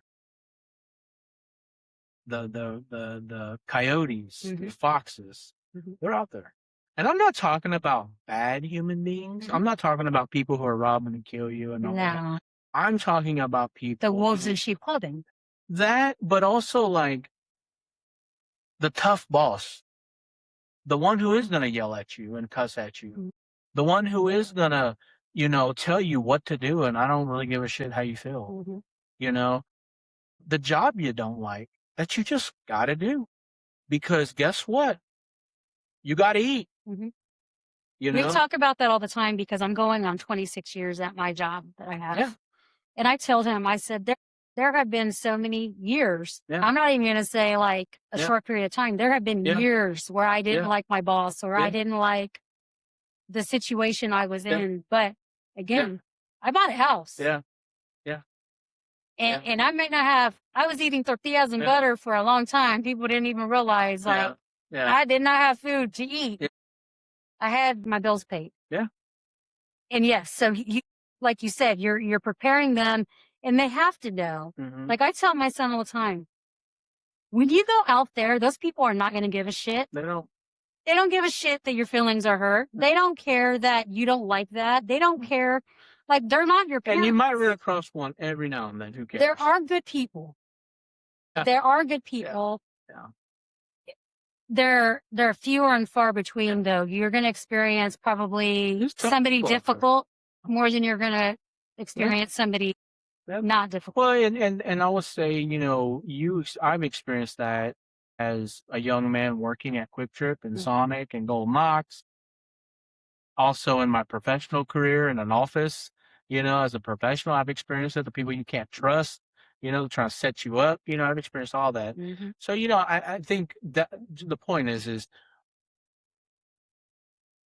you know, the sooner our children understand that, the better off they'll be. Mm-hmm. Is like, holy shit, my mom and dad or my mom was just trying to prepare me for reality. We had an Because it's reality out experience. here. We had an experience. So like we joke around. My son tells he was like, "Mom, I didn't know you were psycho," and I was like, "I'm psycho," and he's like, "Yeah, you know things before they happen," and I'm like, "Oh, psychic," and I was like, "I have discernment," and he's like, "Well, there was a situation that I could feel it coming." It's your intuition. Because my intuition was kicking in, and I was just like, "Hey, I just want to go over some things with you." Yeah. Blah blah blah blah blah. Yeah. Well, let's just say he didn't listen. Yep. And he had to learn the hard way. Yep. And it was quite an emotional experience for him. It was a very emotional experience for me. But, you know, it was just kind of like one of those like, hey, this is the beginning of me trying to guide you in and that you think that I'm being paranoid or that I'm being whatever. And like, yeah. And so like, I think now he's starting to kind of be like, okay, when she warns me about something, maybe I should take heed because she saw this one coming and I didn't listen. And then I had to, you know, there were some consequences I had to face. Right. And, but well, you know, but that's the reality, right? Mm-hmm. That all of us faced is the consequence of our actions. And at the end of the day, there are consequences for everything. You know, I always tell my boys that, you know, like life is about actions and consequences. You know, for every action you give, there's either a reaction or a consequence coming with it. Yeah. You know, you don't get to just talk to people how you want to talk to people because they will tell you, you ain't talking to me that way. And they will either do it physically or they will do it verbally, one way or the other, right? But, you know, I have to say this. So Jackie, my best friend in the whole wide world, Jackie and I met freshman year at Harmon around April. So, man, it's hard to believe that was 1996. 1996. That was the year I graduated. 30 years ago. 1996. So 30 years. We met and, you know, that's a whole long story, but like I said, having a relationship in high school is already drama with everybody, including you two, you know, but then you know, have a kid and it's just like, man, and you know, it's funny because people see us now and they're like, not now, but I would say like 10 years after and up to 20 years after, and they're like, you guys are still together? And you know, because people remember us just fighting all the time, you know, particularly as teenagers, you know, we just fought. I didn't trust her. She didn't trust me, you know, this stupid kids. I was a horrible boyfriend. I mean, I don't know how she stayed with me. I was a horrible boyfriend. But back to us kind of molding together, you know, it's true in what they say, you know, friction creates heat and heat binds, you know, binds things, and it bounded our love. We went through a lot of firsts together, you know. And I tell her to this day, and I will tell you about 3, 4 years ago, I don't know what it was, Jennifer, but it's probably God. I just really started to feel like I needed to regularly express my love to her. Regularly. You know, she's always been with me hanging out. I would say it started around the age of about 24, 25. Um, she was the one girl with all of us hoodlums at Munchies, at everywhere. Johnny G's, everywhere. We were always together. I probably used to see you guys all the time. Oh, I I'm didn't sure even you know did. it. Del Rio, we went everywhere together. The one girl of all the guys. And that's why I tease her and says, why do you drink like a man? Because you just hung around us, But she just, we were just best friends, And I think there's such beauty in that, But what I had to do, I was a career chaser for a long time. I mean, this is a woman that had my sons, was home with them by herself a lot at night because I went to work, I went to school. Literally between the age of 25 to 40, how old was I 4 years ago? 41, 42. I got my master's degree. Congratulations. That long. And I was in college the whole time, pretty much. Night school, weekend school, week-long school. She took care of it, And it just really hit me like a ton of bricks, like, shit, man, like, this woman has been here your whole life. And to her credit, all but one time has she ever told me, you never really give me enough attention. One time she told me that. And she never complained. And I realized that, like, it just hit me. Like, she never told me. Nobody ever told me. It just hit me like, man, this is a great woman you have. And you need to verbally, physically express your love to her more. And so now she hates it. She'll probably see this and laugh. But now, regularly, I'm like, I want you to know that I'm so happy. And she's like, what? And this is first thing in the morning stuff. I mean, she's like not a morning person, hair's wild, everything. And she's like looking at me like, what? And I'm like, I woke up today to my best friend because I'm a morning person. So I'm like awake, I'm happy, And I thank God I woke up to my best friend today. She's like, oh God. Her about being a morning person, she's like, oh my Yeah, God, stop talking. exactly. And then, but then here's the other thing. So then the day goes on, and there's days where I'm much better at this than I've ever been. I'll text her, hey, just want to say I love you, or whatever, call her, check in on her. She'll probably say I don't, but I do. But then pretty regularly every night, lay down before we go to sleep, I'm like, hey, I want you to know that if I don't wake up tomorrow, I lived a great life. And she hates it. She's like, don't say that. Yeah. And I'm like, no, I mean it, because I have. I tell her that all the time. I don't know why I want to get a little emotional on that. And so now she has a rule. I can't talk like that. She's like, I don't want you to talk like that, But I'm like, no, like, because my friend Henaro, I have friends who now we're at that age. They've died. They've died in their sleep. They've died not knowing they had a major health problem. My friend Michelle, G's wife, we're at that age where it's a reality, and I want you to know that if I don't wake up, thank you. Yeah.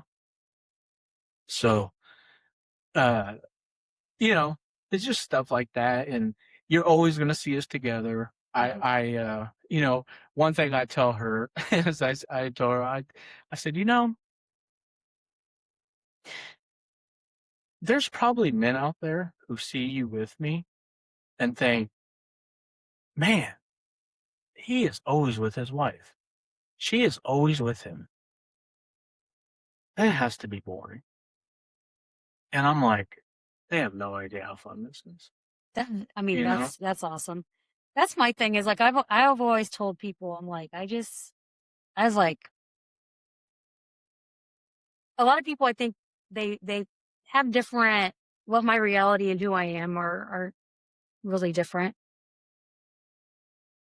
Like who I am at the core. I was like, I just look forward to the day when I'm with somebody that's like, yeah, that's my crazy bitch coming right there. Like that one right there. That one is mine. Yeah. Like having somebody be proud that they get to wake up with you every day. And I jokingly say that, but I mean, like just realizing that, like you said, I mean, I love to hear that. Yeah. And Well, I'm sure she tells you, or she probably says, she always, she's my hugger. She loves a hug. She loves, all those things. And, but I also say this, I mean, I'm sure that, listen, we're human beings. There's probably females that see me with my wife and think, oh, wow, like if she were to ever die or something happened there, like that'd be great. And I tell her, my wife, I said, I will never remarry. And it's not, and she takes it as a slight to her because I had a horrible wife. I said, no, because I had the best. I had the best. I could never do this again. My grandma told me that.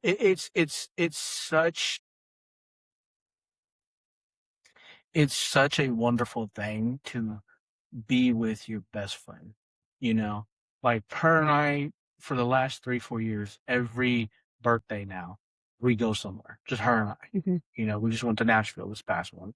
The year before, I think we went to San Antonio together, and the year before that, Chicago, I think. And this year we're going to go somewhere, and it's just, that's what we do. We go to the nest together. We go everywhere together. If people don't see us with each other, the first thing they will ask is, where's Jackie? And I'm like, oh, she's at home, Jackie, you should have came. You should have came, Jackie. You should have came. I used to tease my grandma. My grandma, very alpha, like I said, patriarch. And she would say, where's your wife at? And I would say, I locked her up in the kitchen. She needs to clean that whole house, on her knees, inch by inch. And my grandma would just be like, I don't want to hear that, It's just because I knew that was a button for her, But no, it's just, she's just a wonderful human being. And, I think the thing about her and I is that we're often misunderstood. And her and I relate with each other more on that than probably a lot of people. We love hard. We get into relationships with people and we will be your best friend. Mm-hmm. And we're a phone call away. We've made it very convenient for people to be friends with us. Mm-hmm. Too convenient, Mm-hmm. I would say. Therefore, we make it very convenient for people not to be friends with us. Right. And that's hard to go through. Mm-hmm. But guess what? We're still together. Or I said, you have each other. Yeah. Yep. So, well, thank you. Thank you so much for joining me on the podcast. Thank you for the invite. No problem. This was awesome. Yeah, this was awesome. And I'm so excited. You're my first male. Am I? Yes, because I didn't want people watching and be like, are you a anti-male guest? And I'm like, no, because I actually have one on cue that's Mr. Sorry, cuz my cousin has a great story to tell, but thank you so much for coming. Absolutely. Thank you for sharing your story and us getting an opportunity to know you. Thank you. To both of you and D-Rod, thank you guys so much again for the opportunity. Yes. For watching the podcast, giving me advice and guidance along the way. And like I said on my TikTok today, I know I'm still working out some issues, but I'm excited for the future. I'm excited to have more collaboration with you guys, with you in the future, and seeing you and Jackie out at the restaurants. You will. And, keep going, keep going. And don't compare what you're doing to anybody. Do what you can do. And, the fact that you already started, you're miles ahead of everybody else, believe me. Yeah. Because you want to know how many people have reached out to me directly or just us and just said, man, I want to start a podcast. And I mean, so many people.